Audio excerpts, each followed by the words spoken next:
All right.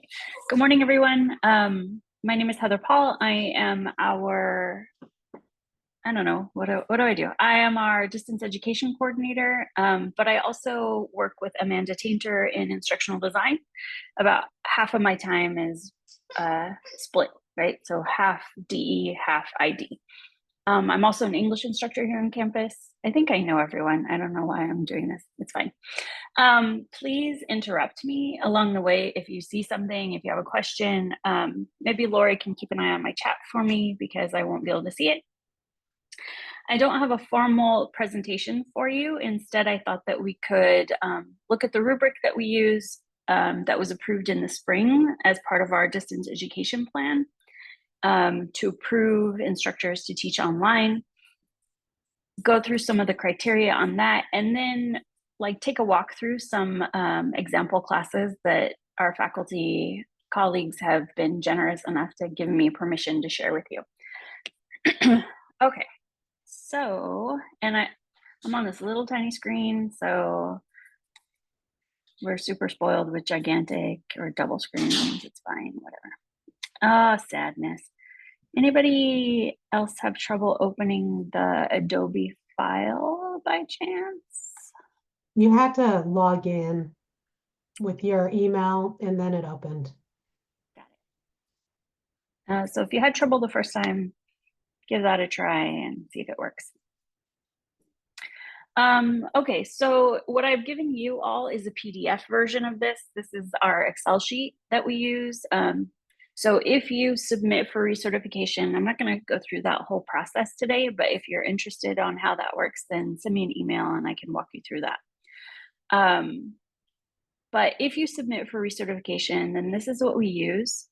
And this is what I will send you all filled out with comments, whether or not you met the criteria. And then it also has this little note up here that if you haven't met a certain criteria, then there is a resource in the teacher's toolbox that will help you fix it. So the rubric is based on the CVC's online teaching rubric. We have adapted it so that it is more accessible to our faculty. We thought that some of the CVC's criteria were a little subjective. For example, on here, you might see things about assessment. So whether or not an assessment is valid, we felt like that's not something that we can make a call on because we aren't content area experts in all of the areas, right? So we might say like, hey, you only have one kind of assessment. You might think about adding in more, but we won't say like whether or not an assessment is valid per se. So again, it's been adapted from the CVC rubric to better meet the needs of our faculty and to make it something that we ourselves wouldn't mind being being used on our own classes, right? We don't want to do anything to you that we wouldn't want done to us. So the rubric is split into different sections. So the first is content presentation. This really covers like organization and whether or not you're providing your students with instructions on how to interact with materials. It also covers whether or not we're using Canvas effectively. So meaning we're using all the tools in Canvas in the ways that they're meant to be used and really are being used in a way to help our students navigate our classes. We've separated out these three areas that we call them provided content because they are things that we have preloaded into, we meaning instructional design, has preloaded into all 100% online shells. So if you teach a 100% online course shell, then we put this module into your classes. It's up to you whether or not you publish that material. You could delete it. We're not monitoring that, right? You get to do whatever you want in your classes. But these felt like easy things that we could just provide to you. So the first one is anonymous feedback. We preload in a quiz that's anonymous that students could give you feedback on your class. Again, it's up to you whether or not you publish it. And it's also up to you whether or not you look at the results. We preload in a page with all the student services, links, so counseling, health and sex services, different programs on campus, the Tiger Pantry, blah, blah, blah, blah, all the things, right? We also preload a Q&A or a cafe discussion board into all of your classes. So a place where students can interact with each other without any structure.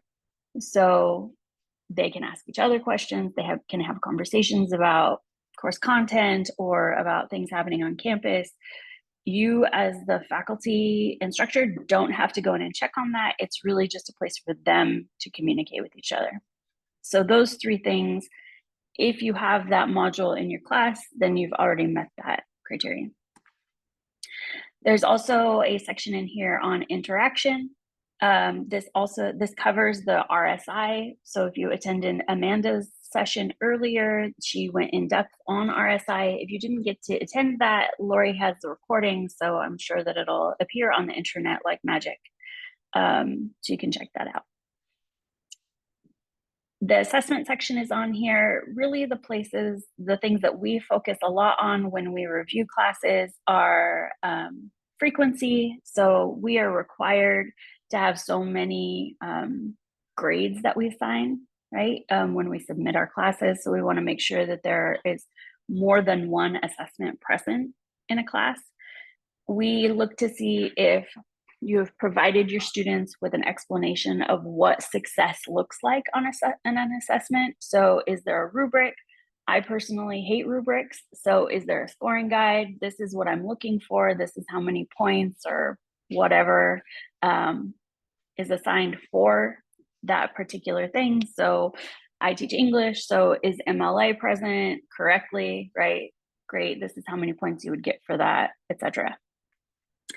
We also look really closely at assessment instructions. So I am super guilty of this. You'll notice that my class isn't one of the ones being presented today.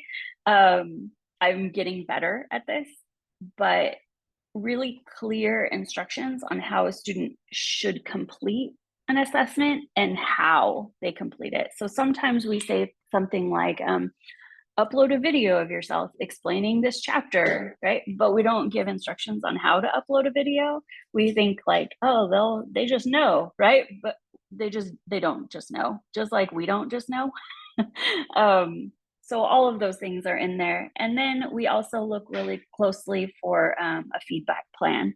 So most of the time, this is a policy, and we'll look at the classes, but it's a policy that says, I will grade your work within so many days, so many hours, so many weeks, so many months, whatever you're going to do. This is how I'm going to provide feedback, and this is how you as my student can find my feedback. Those three things are what we look for. Sometimes the feedback is on individual assignments, like the plan for it, right? So for my essays, I might say, give me 2 months. I don't actually say 2 months, but I feel like it sometimes. Give me 2 months to read your papers. I'll provide feedback via speed grader. This is how you access it, right? Versus a discussion board that says, I'm going to read your posts on Friday and I'll get feedback there. I apologize if you hear our dogs barking. They're very wound up. Okay, self-assessment, let's see. And then the bottom part is the most important, because this is a place where you personally can be held accountable legally, rather than like the school, right? Legally, we are responsible for providing accessible material to our students. If we don't, they can come after you or me individually. So we want to really make sure that we're providing accessible material. It is also the most time consuming. If anyone has gone through the process of fixing your classes for certification, you know, like this is the worst part. It is so time consuming. Amanda will always say, like, it's better to create it accessibly, right, from the beginning. But some of us have been teaching a long time. And so that would mean like starting from scratch. So instead, we go through and we fix things. We won't go into a lot of this as we look at our classes, because it really, like, this is super duper in the weeds, right? Heading levels and lists and links and color contrasts, but we can look at the tools that you can use to sort of check this. So any questions about the rubric before we go and take a look at some classes?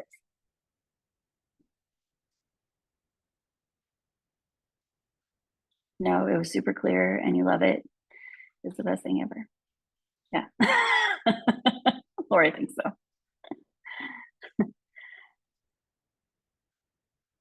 Okay. So let me do another share and hope that you get the whole window. Okay, do you see Firefox with a whole bunch of tabs open at the top? Yes, and recent Wonderful. announcements. Perfect. Okay, so this is thanks to Amanda. You know what? Let's start with Francesca's. Okay, so first, thanks to Francesca for letting us look at her class. Francesca went through the online teaching certification class and then submitted this beautiful course shell as her final project. So right off the bat, you see, we're looking at it from a teacher view, right now. I am not going to switch into student view because we lose links, as you all know. But when we review these things, we really try and look at them as if we were a student. So if I were brand new in Francesca's French 1 class, would I know where to go to find the things that I need to find? So right off the bat, like Francesca has this beautiful homepage, right? This is one of the ways that you can set your Canvas course. You can set a homepage, right, with links. You can also set a like your module page to load first, which I think we'll see in one of these. So Francesca has provided us some beautiful links, right, to her syllabus, to her modules, to her grades. I'm going to go ahead and click on modules because then that gives us an overview of her class.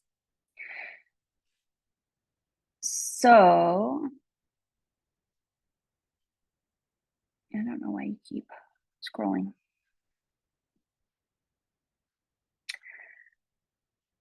So Francesca has told us that she is going to contact her classes via email before the class starts. So that would cover one of the criteria, right, that tells us that we need to contact our students either at the very beginning or before the semester starts. You can do this lots of ways, right? You can post an announcement via Canvas. You can send them an email via self-service. My own personal preference is to send them an email via self-service because if you send it through Canvas, there is a chance, it's very, very small, there's a chance that they might not get it, right? It depends on what they've done to their notification settings. So if they haven't messed with them, then they will automatically get the email because that's one that's automatically set.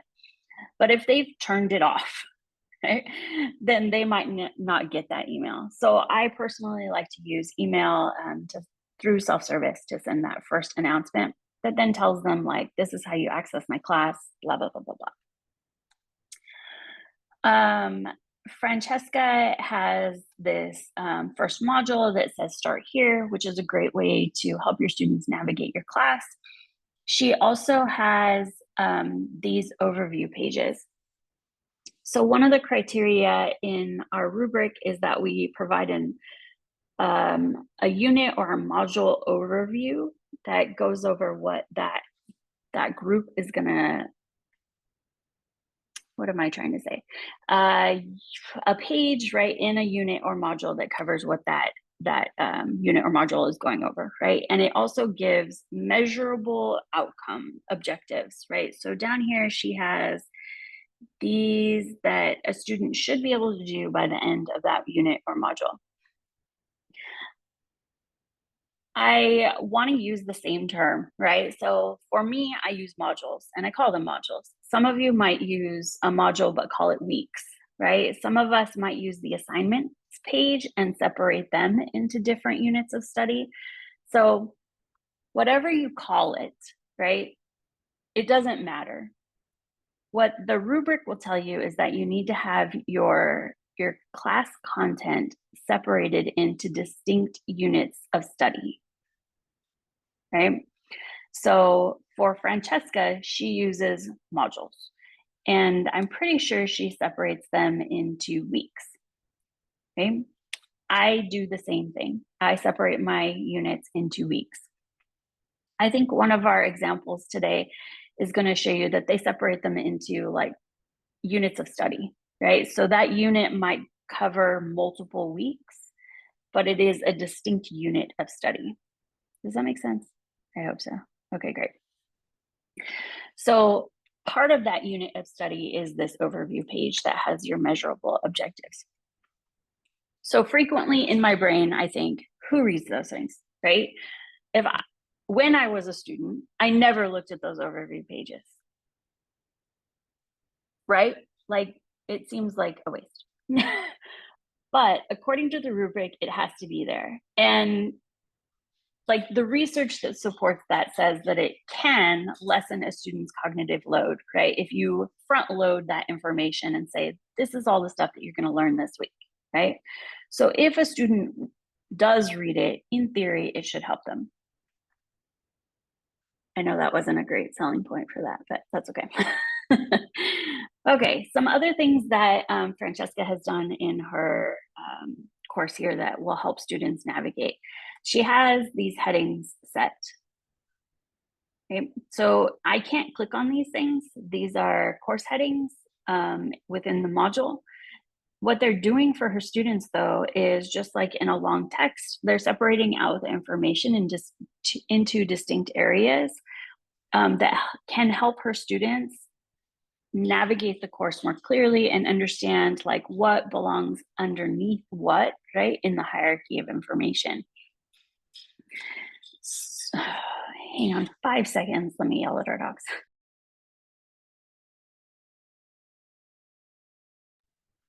Scratch that, I just yelled at the child instead. All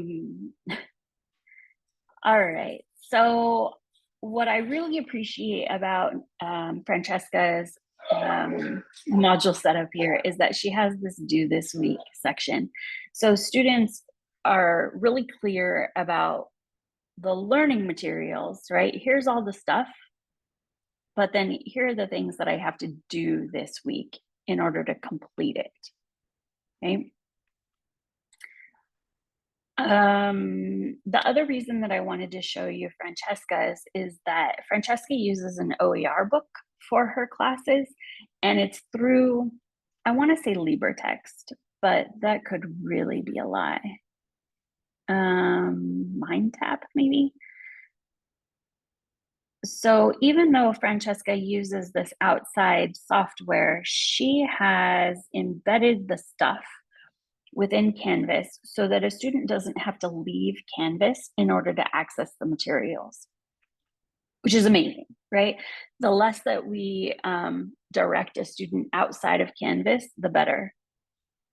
We know that, right? Like we're on YouTube and we click link and then we never come back to YouTube because we're distracted by the 20 other things, or it's just me and it's fine. Go ahead, Lori. How did she embed the information? Because I've done it where I can actually embed the website because there's an OER book that I like. But if I use her embed code, I don't think it gives me like the little audio thing that she has. So And I am a Canvas guru in training. So that would definitely be an Amanda question. I would, no, I'm not even gonna guess. click on the edit to see how she did it. Mhm. Well, she has edit there, yeah. Yeah. It looks like she kind of like it's copied and pasted or something. I Okay. need to move you. Let's look at this though. Yeah, it looks like she had to like copy the pieces, right? Yeah. To Okay. get it. but it's so pretty, isn't it? Okay.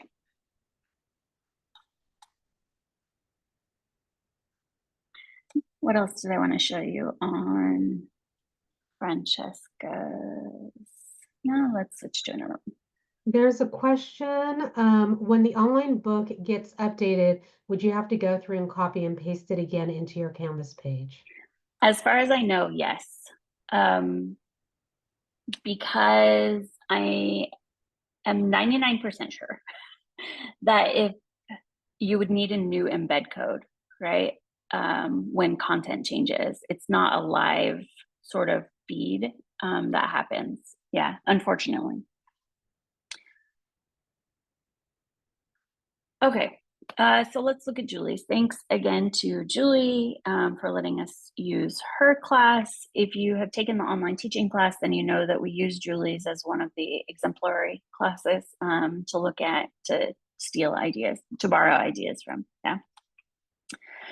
So again, Julie uses a home page as her landing page for her classes. She also, I think like Francesca, uses recent announcements at the top. That's a setting that you can turn on, and you can also set it to show however many announcements you want on your home page. She has this really welcoming picture of her with the title of the class. She uses links to each of her modules on her homepage, which, like, if we think about it as a student, right?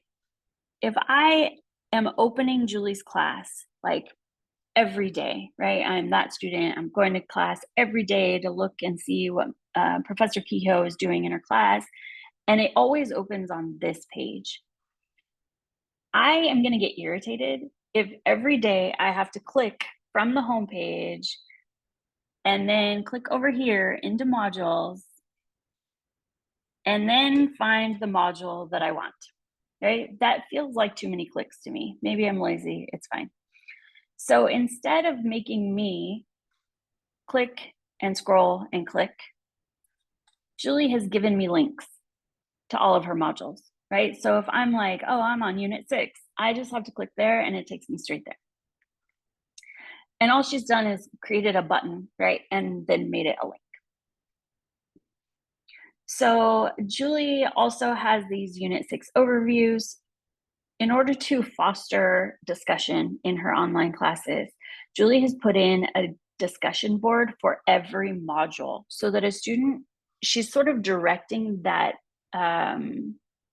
unstructured discussion, right, towards content. So every module has one of these community discussion boards. So then she says, like, specifically for this unit of study, what are your questions? So rather than students being really overwhelmed by this idea that I can ask a question about anything, right? She's saying, like, in unit 6, for series convergence tests, which I have no idea what that is, excuse me, ask your questions, which I think can be super helpful and again fosters that community in your classes. Definitely something that I want to steal. There is a question. Is it possible to create a Canvas shell personally for me so that I could practice and design my own? So a sandbox. Yes, you can get a sandbox. Who do they go to for a sandbox? You or Amanda? Yeah, you can text me or text me. You can email me or Amanda and we can create sandboxes for you. Yeah, we're happy to do that so that you don't break things for your students, right? Let's see. Julie also has some great instructions for her classes. One of the things on our rubric that says one of the criteria is for instructions, right? So the instructions are sort of in two different spots. We have assessment instructions. So all of your assessments, all of your assignments need to have instructions on how a student can successfully complete it, which we already talked about. But we also need to talk about that all material in your classes need to have instructions. So the idea is that and I think Amanda shared this with me a long time ago, that I would never walk into a class and hand a student a book and then walk away and that be it, right? And then test them on something, right? Or make them write an essay. I would always give them instructions. I would say, here is this book. I want you to read chapters 1 and 2. While you read, I want you to take notes or underline or highlight, or please don't write in your books because that's really bad. Put sticky notes in there, something, right? I would give them instructions on how to handle the materials that I've given them. And the same is true for online instruction. So we should never have like a standalone link in a module without having instructions on how a student should handle that material. That's one of the things that we look at, right? So that's sort of a twofer on our rubrics, right? Is one, do you have instructions for all the materials that are giving your students? You do? Great. You don't? Uh-oh, right? So then we look and see, are you using Canvas tools effectively? Using a link in a module without any instructions, that's not the most effective way to give our students material, right? Because you can't give them instructions. Go ahead, Salme. Heather, so was this built all in Canvas? Like the headings like this and like how she has like the black heading? Oh, Yes. so you could just build it all in Canvas, not like in Word and then copy and paste or something. Oh, okay. Like Yes. how do you get that line underneath the learning objective? So it's actually a button. It's this horizontal line button. Ah, okay. Yeah. Um, and then for headings, right, these are the things that we go over in our online teaching class, right, is things like setting heading levels. So that's this drop down right here. The page title is always the heading level 1, right, or the title. And so then we always start with a heading level 2. And then also in here, right, is our list formatting, right? So this is a bulleted list, so you have to format it as a bulleted list. So sometimes faculty think that headings, right, are like, and I'm super guilty of this. We think we made it big, we made it bold, right? Or we highlighted it, or we underlined it, right? And so now I've made it a heading. But the truth is that you haven't made it a heading unless you've set the code for a heading, right? And that's because if I am reading a screen reader, if it's not set as a heading, right, in the coding, it won't read it as a heading. So my student who is using a screen reader is missing that hierarchy that I've set, right? Which is why we use headings as a former reading teacher, right? We use headings to set hierarchies. So all of this information belongs under learning objectives. All of this information belongs under learning materials, right? This is the parent, these are all the children. If I don't set the heading levels, we're missing all of that. Oh, Does that make and sense? sorry, Heather. The No. the heading where it's non-graded assignments, is that level heading 3? It should be. Yeah. Okay. Ah, okay. Thank you. Right? Because it belongs under here. Yeah.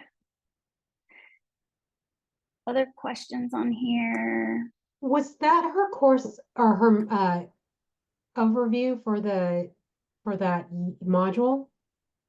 This is part of her syllabus. No? Is it? This is part of that module. Yes. Okay, where is it in the mod? You could just click cancel the module. Oh, where is it in the module? It's in Unit 1. It's this one. Okay. Oh, and then was it that one or was it calculus review learning materials? Oh, it might have been. Do you want to see this What's the one? difference? Yeah, what's the difference? Oh, she did. Okay, so that's where she put her video. And then she has her learning outcomes underneath it. Okay. And look at this great line, right? Such a simple sentence, but so helpful for students. Watch the video, and it's an overview of the first unit, and it shows how it's organized, right? So a student who's brand new, unit 1, has no idea, right, can watch this video and learn how Julie has chosen to set up her modules. So there's no guesswork, right? Like, walk through this unit with me so that we know what you should do with all the materials, what assignments you have due. That's so simple, right? But such a great tool for our students.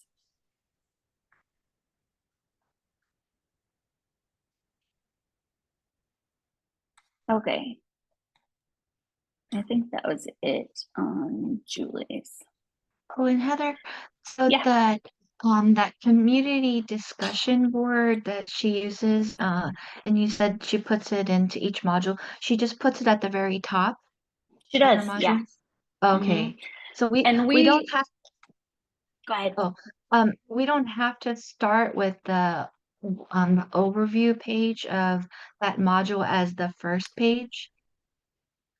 You don't. What you want to do is aim for consistency, right? Mm. So however you set up one, set them all up like that so that students know to expect, like, how to navigate each module, right? Um, and we reviewed Julie's class last year, I think, maybe last spring. And so we had, you know, Julie's one of the reviewers, and so we got to be really mean to her, and she was like, "Please be mean." So one of the things was like, "Well, you don't have any discussion boards," and she was like, "Well, I don't want them, right? I don't need them." But then in talking through it, she was like, "Well, maybe I can put one in each module." So then what happened was she put them in here somewhere, and it was getting lost, right? And so Uh, instead, by putting them at the top, right, it was an easy way to say, like, they are always up here. If you have questions, this is where you go, right? This is where you post them. This is where you answer. This is where I'm going to look, right? Yeah. One other question on that, because I usually have at the like my first module as like Amanda talked about that Q&A discussion board where students can go throughout the semester and any questions they have, they can respond to each other. I usually have that as my first module in every course. So we can still have that and then Yeah. still post a Q&A discussion board in every module. Mm-hmm. Uh, Yeah. uh, okay.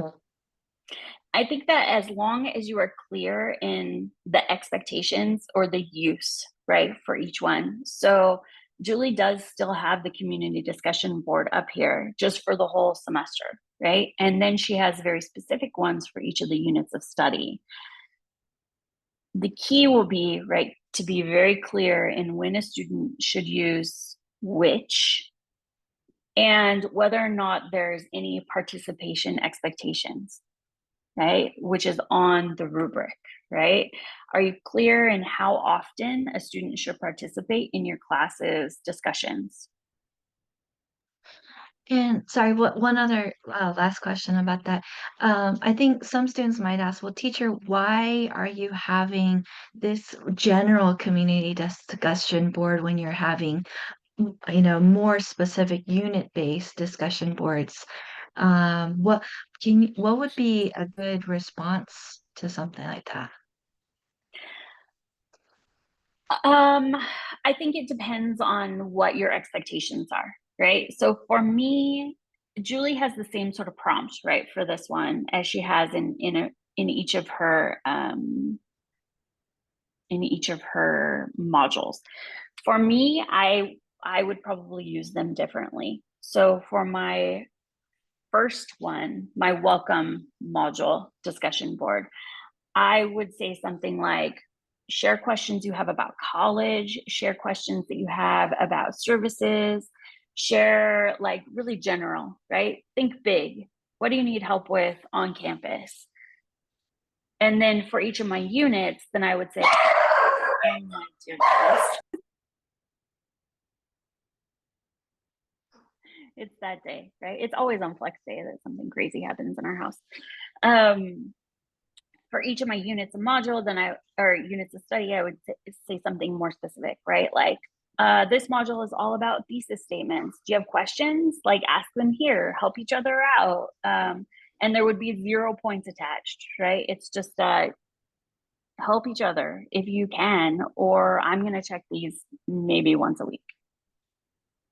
And Heather, so if we're having the community discussion board in each of the modules, going back to the previous presentation that Amanda gave with about like substance, I can't remember the whole like substantive feedback or interaction, does that count even though it's not graded or not?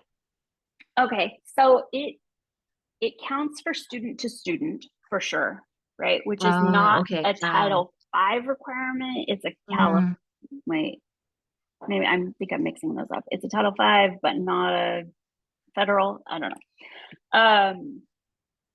But if you say as part of your policies, which Julie doesn't have on here, if part of your policy is, I will check these once a week, I will answer questions, or every day or every other day or something, right? If you say, I'm going to participate on this discussion board on this day, this many times, etc., then it would fulfill some of the RSI for as an instructor. Does that make sense?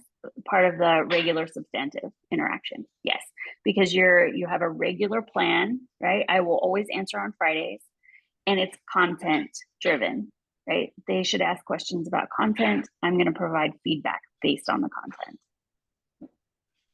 To So answer that question? even if not all the students participate in that specific discussion board, that would still count as student to student interaction? Yes. Okay. Thank you. You're welcome. Alrighty, let's go over to Zach's. So thank you to Zach for sharing his history sandbox with us. Zach also has set a homepage for his American history class. Zach has provided like a brief overview of who he is and what his interests are. I had no idea that he was a retired house DJ. I think that's fascinating. Zach has also, this is a great example of an effective use of Canvas tools, right? So rather than just provide the link to the doc, right, he has set it to open inline. So if we go into edit to look at this, here is, I keep moving you guys across my screen. Here is Zach's link to his syllabus. So a student can just download, right? But he has also set it so that it previews inline. So a student doesn't have to download it or open it, right, to look at the syllabus. Excuse me. They can just stay on this page. They don't have to wait for loading, right? Which, if you don't know, if you just link a PDF and they have to click to open it, sometimes if your internet is even the slightest bit slow, it can take what feels like hours for it's open on your screen. So this display option, right, to preview inline is great. And an excellent use of our Canvas tools. While I'm here, and since there's a little blue circle, if you didn't know, Canvas has maybe three built-in accessibility checkers. So one of them is this little guy in a circle. Someday I will give him a name because I am frequently referring to him and I feel bad that he doesn't have a name. So if you are fine, if your page is fine, it's beautiful, it has no accessibility issues, then there will not be a number here. If there is something wrong, right, something going on with your accessibility stuff, then it will have a little blue circle and it'll have a number in it. The amazing thing about this accessibility checker is if you click on it, it's gonna walk you through how to fix it. So there's no guessing, right? Sometimes Pope Tech is really No, not sometimes, always. Pope Tech is overwhelming and it doesn't really help you figure out how to fix things. It'll tell you that there is something wrong, but it's sort of up to you on how you go about fixing those issues. So this one is amazing. So he just needs a caption for this. So I'm just going to say instructor contact information. It might hate that because it's redundant, but that's okay. So now it says, good job, no other issues, proceed, right? So I can just save this and now there's nothing wrong on this page. So again, our little guy in a circle can help us fix accessibility stuff as we create material, right? One of the things that we look at for our accessibility stuff when we check classes is descriptive links. So if you see right here, Zach has a descriptive link for his Q&A, right? So we know because it's underlined and because it's a very terrible shade of blue that isn't accessible, which I think is hilarious, right? Canvas's default color contrast is not great. So if I click this, it'll take me to that Q&A section. So here is Zach's syllabus. And then again, like Julie's, he has links to each of his modules so that I don't have to click and then scroll and then click. He also has provided this list of amazingly helpful links. This Are You Ready for Online Learning, I think is a page that we include in the module that we preload, but I'm not totally positive. This time commitment page is a great idea just to help students understand how online learning works, because we all know, right, that sometimes they think it's less work and we know that it is more work to be an online student. He has some tech help in here, how to navigate Canvas. We're missing a picture of Zach, but I'm sure he has that on his actual page. He has his office hours. Zach should probably make this a descriptive link and should also have a link to a Zoom room, but that's okay, right? Zach's class is amazing. If we switch over to his modules, Zach is using indenting in his modules, which I super appreciate. I feel like a lot of these things are just because I'm an English teacher, but maybe that's just me. So he has this orientation and then he has these items that belong sort of underneath it, right? Parent, children, here's a heading, here it's children, right? It helps our students navigate what the information is, what belongs with what they should, what content they should interact with first, etc. Zach also has a welcome video. So sometimes this happens, right? If we have our privacy settings in Panopto set a certain way, right? Meaning that they have to have been signed in order to access it, then it's going to direct your students to this page and they would have to sign in, right? Students have access to Panopto also as creators, but also as viewers. You can change that so that they don't have to sign in by changing your privacy settings on your videos. So if you set it to anyone with a link can view, then it just will play, right, on screen. They don't have to go out. Yeah, go ahead. Sorry, Heather, a lot of questions. I wanted to ask you, I always want to create a welcome video, but I'm not sure exactly what to say in it. Can you give any recommendations on like what kinds of information to include in a welcome video? Yeah, so I can tell you what I would put in there, but maybe our peanut gallery, is that mean to say? Maybe not. Maybe our audience can share some of their ideas also. So for mine, I'm gonna do a quick like walk through my class, right? Here is how you would navigate my class. Here's where you would find the syllabus information. Here's where you find my email. But I would also do some general like Canvas tips. So here's how you access your inbox. Here's how you could use your calendar, those kinds of things. Amanda will tell you that shorter videos are better. I forget what the number is. Maybe Patrick can tell us like what a good time is for our videos. But shorter the better, so that they don't have to sit here for hours and take notes. And again, for sure, you want to give them instructions on what, okay, so you watch this, but why, right? And what should you be doing while you watch it? Maybe you're following along, maybe you're clicking through your own Canvas page, maybe you're just taking notes, right? Something. Does anybody else include something different in your Canvas welcome video for your class? No, that's about it. I mean, for the class and then for weekly stuff, sometimes I'll go over that unit. Occasionally, if there are things I need to say to them, I'll tell them in that video too, but sometimes it's better just to make another video if there's feedback for an essay or something, and then I'll put it in a video and maybe write some notes too for students who maybe don't want to watch the video. And Lori, that's a great point. So when we learn about UDL, then we learn that we should present information in multiple ways, right? So we should give them a video that goes over the information, but we should also consider giving like a walkthrough, a written walkthrough for them to read through. We should ponder like an infographic, right? Multiple ways for them to access the information. Personally, I do not watch videos. I don't have the patience involved to watch a video.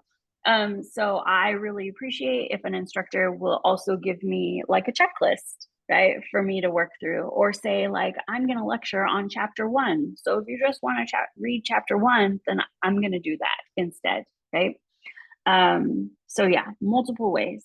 Do a video, but also written instructions. Linda shared that she does a separate video for the syllabus calendar, but also like an intro, right? During COVID, I would frequently like have a child walk behind me, right? And so then I'd say like, oh, and that's my daughter, and like I'm home with children. The humanizing stuff, right? The humanizing Canvas, humanizing ourselves, so that students know that we are people, and they should treat us like that, and we should treat them like they have feelings. Who knew? I think I end 11:50, don't I, Lori? 50 minutes, 50. Yeah, just so there's a little Okay. time. And Okay. just say short, very targeted videos. Like how short, Patrick? 2 minutes, 3 minutes? Yeah, I think, if they are, yeah, a couple of minutes, I like a series of short videos, in my experience, work better for a lot of the students that I work with, than a very long, comprehensive video.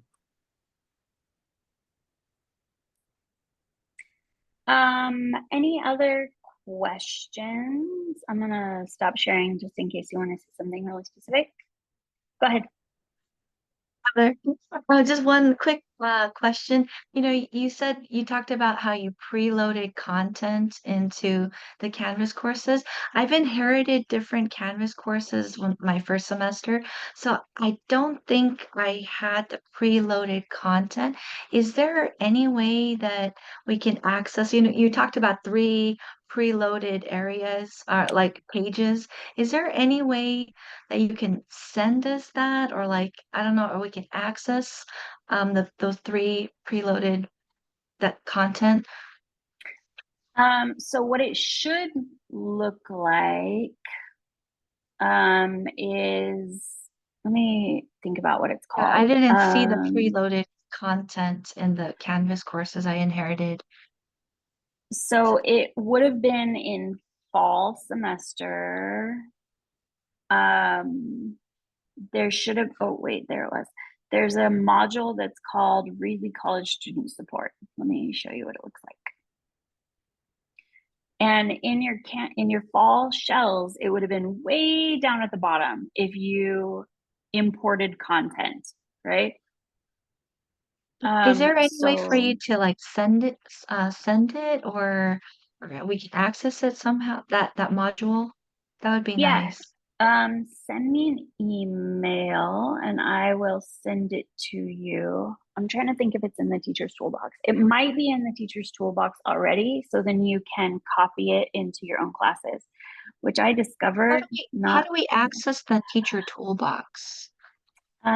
with the link. Let me see if I can get that one. Copy it.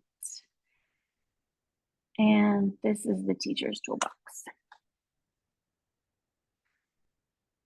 So if it's in there, if you click these 3 little dots, which I learned is called a kebab, which I think is amazing, you can copy to and then put in your class up here and then hit copy and it'll move it over there to you, which I feel like is easier than importing or exporting material. It feels more direct and less like I'm going to get a whole bunch of stuff that I don't care about.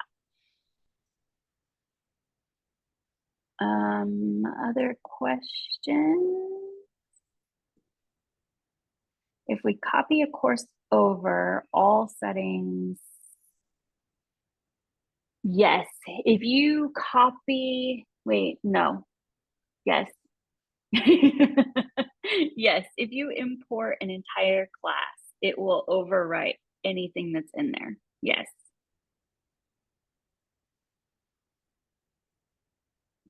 I think that answers your question, Veronica.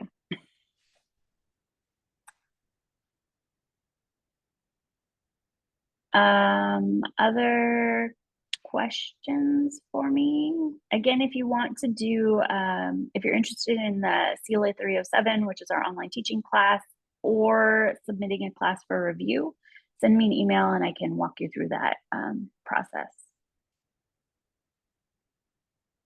Sorry, Heather, I'm looking at the teacher toolbox. I don't see this module that you're Okay. just showing.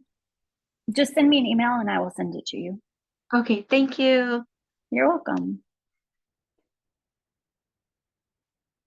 All right, if you don't have any questions, then you are free to go.